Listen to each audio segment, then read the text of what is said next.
What the heck is a competitive rebuild? That's just something that Kwesi talked about in his press conference on Wednesday morning, and I think we got to talk about it here on the Locked On Vikings podcast.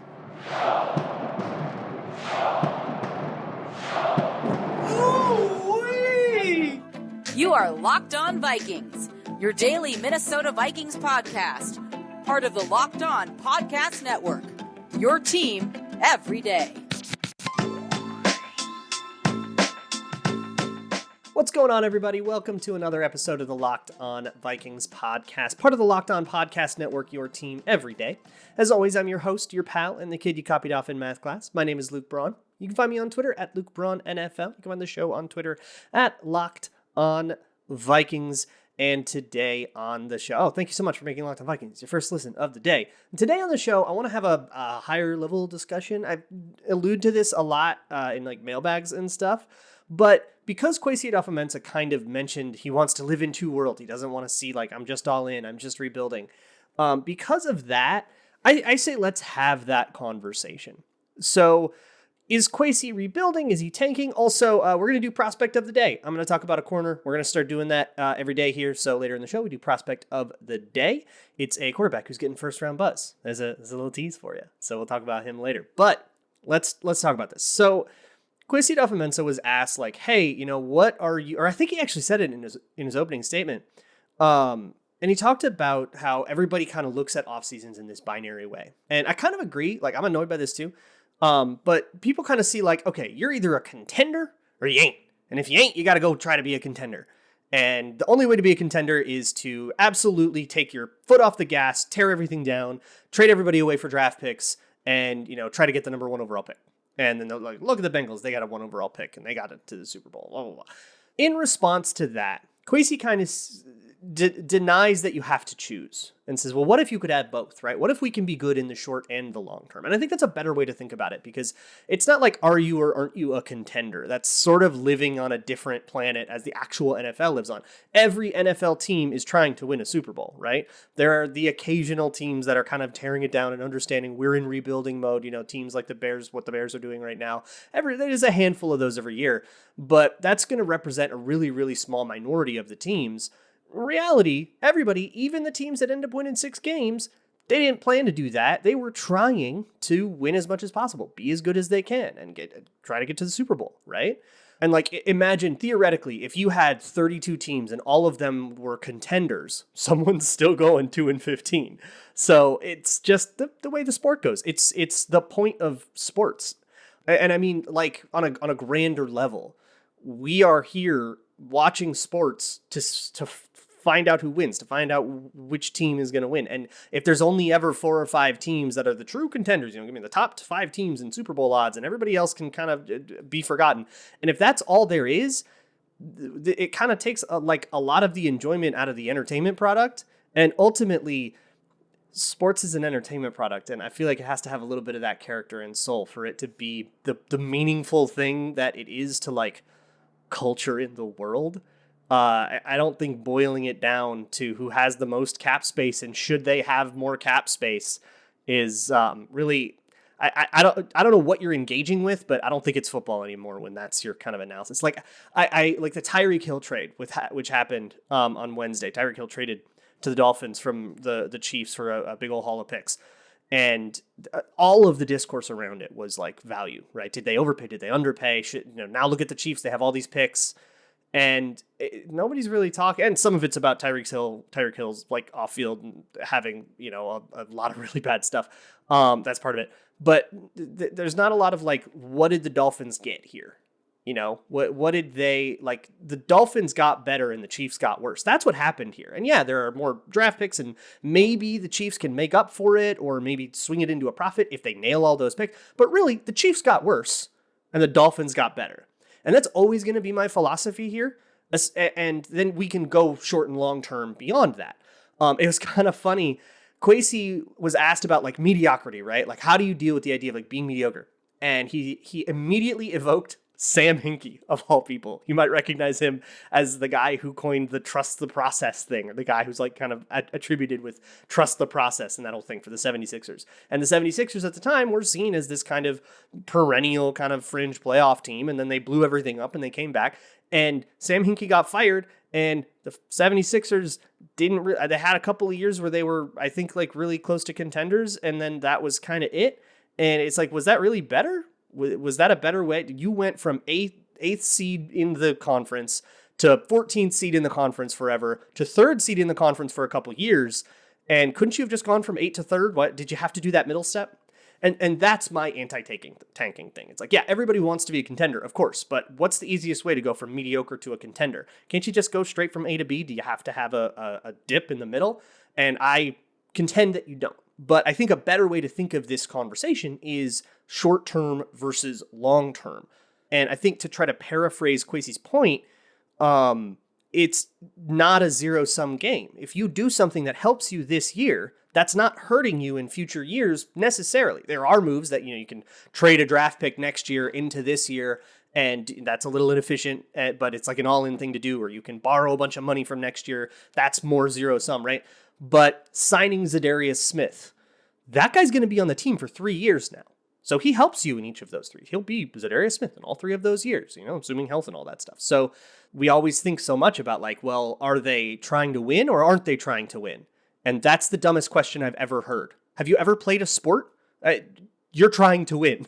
You said take the field. You're always trying to win. And, I look at what like the Bears are doing right now, and they've sort of dismantled everything. They traded away Khalil Mack. They got rid of a lot of veterans. They're signing young players. They just signed like Dakota Dozier. They're papering guys over.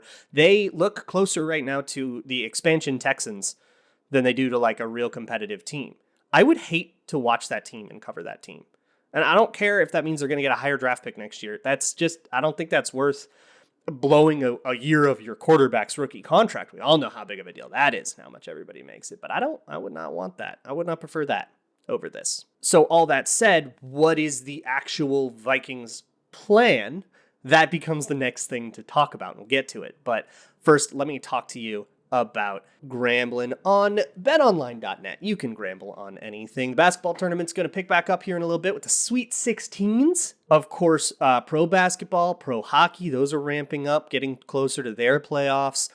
Baseball's going to start up soon. You can bet on futures. You can bet on NFL futures, of course. Bet on just about anything you can think of. You can even bet on like Brazilian politics if you really wanted to get wild with it. So whatever it is you want to Gramble on, or even play your favorite Vegas casino games, head on over to betonline.net, where the game starts. Hey, make sure you check out the Locked On NFL podcast. You can find it on YouTube. The Locked On NFL channel has not only the Locked On NFL podcast, but Locked On Today, Locked On Insider Hits. There's all kinds of cool stuff on that feed. Go check it out. Let's talk about the Vikings plan, and then later in the show, we'll get to the prospect of the day. But here's what I think the Vikings plan is. And I think it's pretty clear if you're just willing to grant that they aren't lying to you. And of course they are lying sometimes. But if you grant that they have not lied to you, that plan, agree or disagree with it, is like sensical. Like at least it's something you can comprehend and give them the time of day on, right? But really the question everybody's asking is, wait, why should they try to... I see a lot of this from like the Pro Football Focus people on Twitter and kind of adjacent and like analytics accounts on Twitter and their whole thing is the Sam Hinkie, Sashi Brown thing, right? Like let's all tank and then get a million draft picks because, in a season where you didn't win the Super Bowl, you want to pick second, not 30th. Like that's the whole thing. And it's just sure, right? Being higher in the draft is better, but is it worth it? And I think one of the things that and I'm going to try to present this in an analytics-y way. Seasons are a resource. Everything's a resource, right? Think of everything as time is a resource, right? Time is not infinite.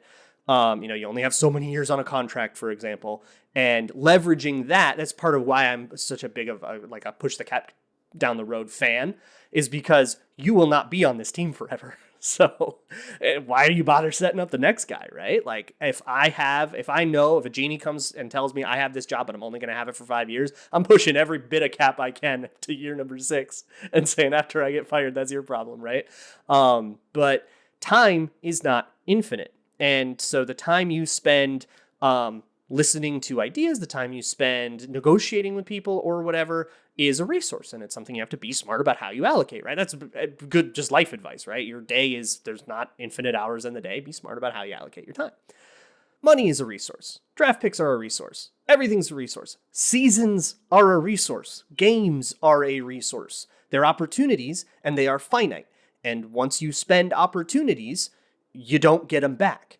So I say, a 3-4% chance at winning the Super Bowl is not going to be much, but it's what most teams end up with, right? You got a few favorites that have like a 10% chance to win the Super Bowl, but you can't get favorable odds to win the Super Bowl. And too often it seems like the suggestion is to just tank everything out until magically all of those draft picks turn into this megazord that has a 36% chance to win the Super Bowl. And you don't get those kinds of odds until you're like already in the playoffs. So I believe Kwesi when he says, we're not really balancing like now and later. He says, I think we want to live in the world of today and the world of tomorrow. He's very flowery with a lot of his language, and I kind of love it. I'm sure that'll wear thin eventually, but I get that. You don't want to have to sacrifice a season just to give yourself 2% more in another season. We're not picking a year to contend and then aiming everything at that. We're trying to build a contender, a machine that can do it every year. That's always been the Wilfs thing, and I think that is the way to do it, as much as it's frustrating, and we just want to see change. And I think we just want to see new. But look, a player like Danielle Hunter is going to be good now, and he's going to be good for your long-term future too. He's going to be good for a while. Za'Darius Smith is going to be good for a while. And you got to remember here, they like Kirk Cousins. A lot of us disagree, and that's okay. But they like him, genuinely, and a lot of fans like him too. Like, that is an opinion that people hold in their heart of hearts. And even if you disagree with it, it takes a certain arrogance to say, I think Kirk Cousins is bad, and I think it's so impossible for somebody else to think that he's good that they must be doing something else, and I can't figure out what it is.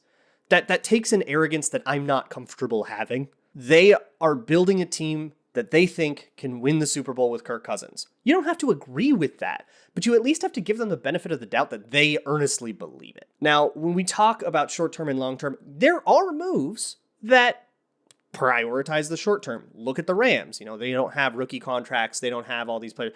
They don't have a lot of draft picks. And that's because they kind of pointed everything at going in and winning the Super Bowl.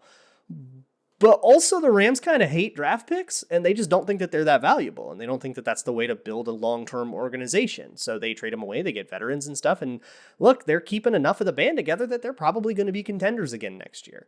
So are they sacrificing long-term, or do they just have a different opinion on value than you do, and of how valuable their different resources are? So they don't have any trouble giving away a draft pick for Odell Beckham because they just don't think they spent a very valuable thing on that.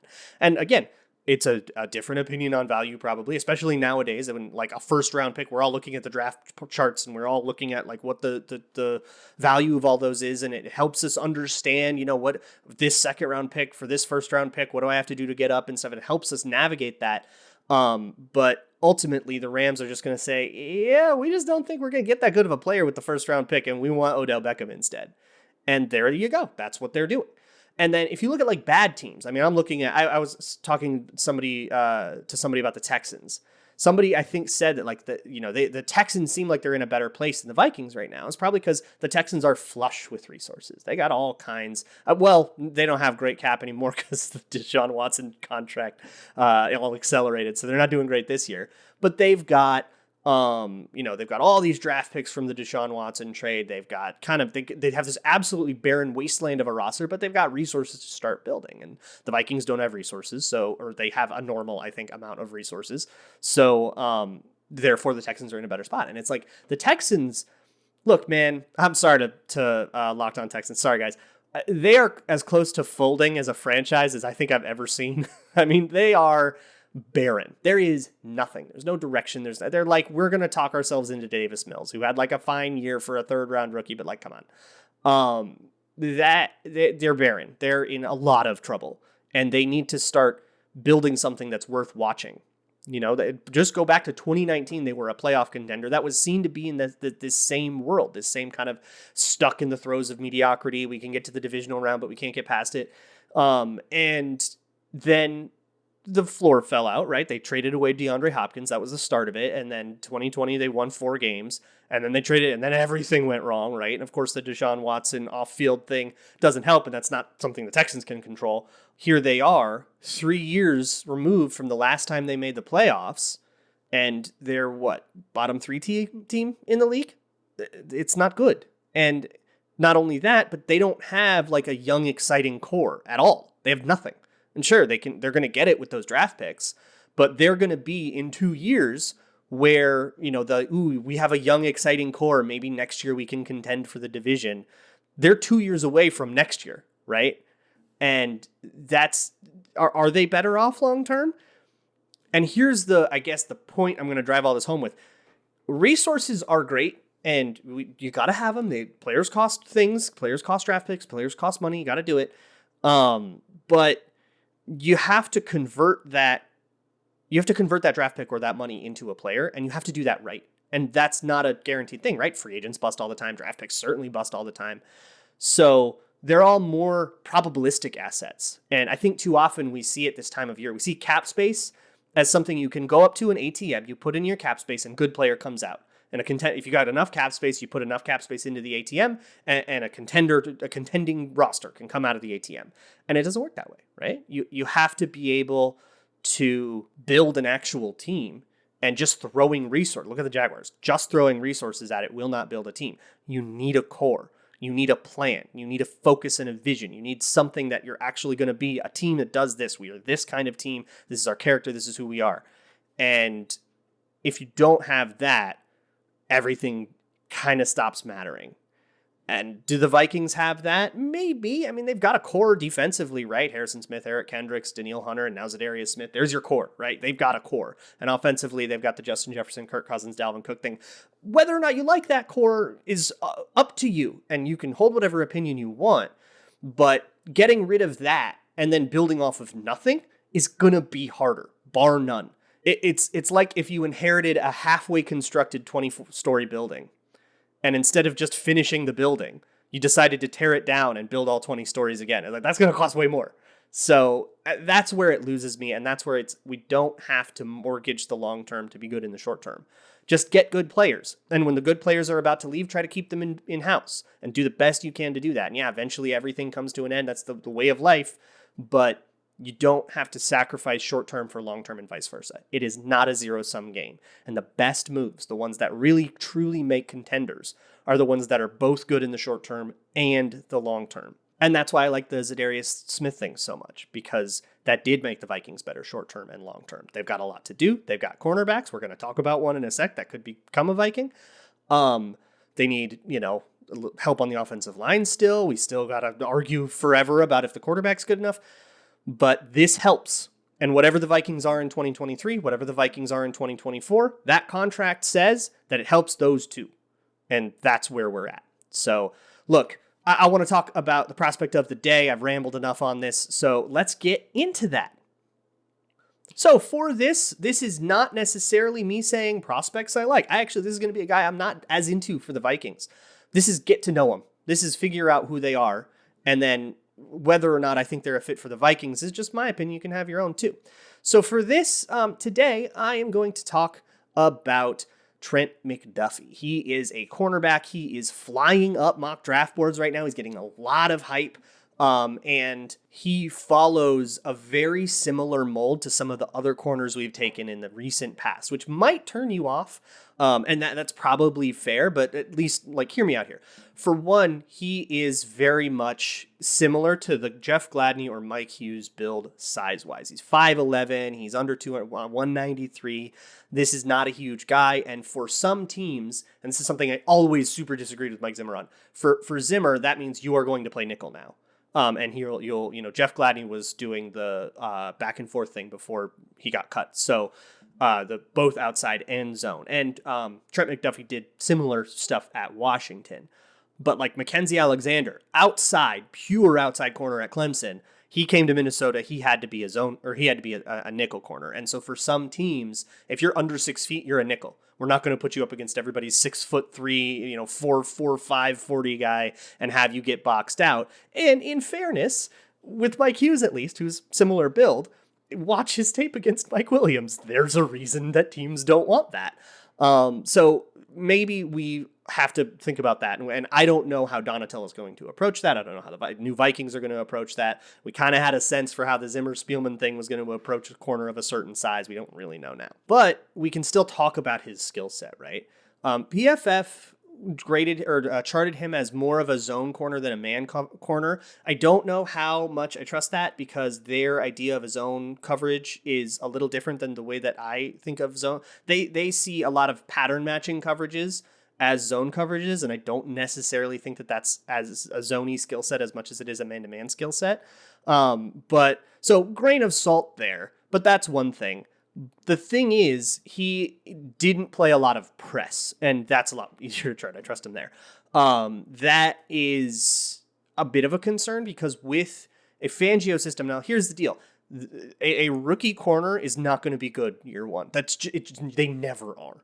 It is super, super rare to just come in and get like a day one starter who's just going to be your guy. It's just not going to happen. So I'm okay with this being a little bit more of a long-term vision thing. And in the long-term vision of the Donatell defense, that is playing a crap load of press man. And you're essentially saying we are going to build all these cool blitzes and fronts, and to give them time to get home, we are going to jam their wide receivers and make it so that they can't get down the field, and you don't get like that cool 3-step drop turkey hole throw that like Kirk Cousins hits to Justin Jefferson all the time. We want to take that away from you, so we're going to jam you off the line and stuff.